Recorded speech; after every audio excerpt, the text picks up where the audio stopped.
বাংলাদেশ থেকে লক্ষাধিক কর্মী নিবে রোমানিয়া। আগামী বছর বাংলাদেশ থেকে রোমানিয়া 1 লাখের অধিক কর্মী নেবে বলে জানিয়েছেন পররাষ্ট্রমন্ত্রী ডক্টর এ.কে আব্দুল মোমেন। নির্মাণ খাতে এসব কর্মী নেওয়া হবে বলে জানান তিনি। মঙ্গলবার 6 ডিসেম্বর সন্ধ্যায় পররাষ্ট্র মন্ত্রণালয়ের সাংবাদিকদের সঙ্গে আলাপকালে এ তথ্য জানান পররাষ্ট্রমন্ত্রী। ডক্টর মোমেন বলেন, অনেকদিন ধরে আমাদের লোক মধ্যপ্রাচ্যে যাচ্ছে। সুখবর হলো গত বছর থেকে রোমানিয়ায় আমাদের লোক যাওয়া শুরু হলো।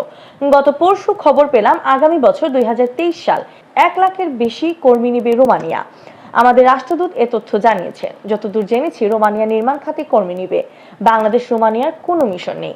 দেশটি ভারত থেকে বাংলাদেশের কার্যক্রম দেখভাল করে।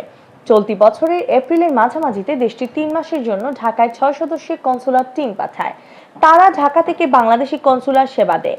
পররাষ্ট্র মন্ত্রণালয়ের তথ্য বলছে, দেশটি 3 মাসে ঢাকায় 3,400 পেন্ডিং ভিসা সহ প্রায় 5,000 ভিসা ইস্যু করেছে। আগামী বছর বাংলাদেশি কর্মী নিতে দেশটির কনসুলার টিম আবার ঢাকায় এসে সেবা দেবে বলে জানান পররাষ্ট্রমন্ত্রী। তিনি বলেন, রোমানিয়ার ভিসা পেতে হলে যেতে হয় দিল্লিতে। একই অবস্থা মাল্টা, বুলগেরিয়া ও হাঙ্গেরিতে।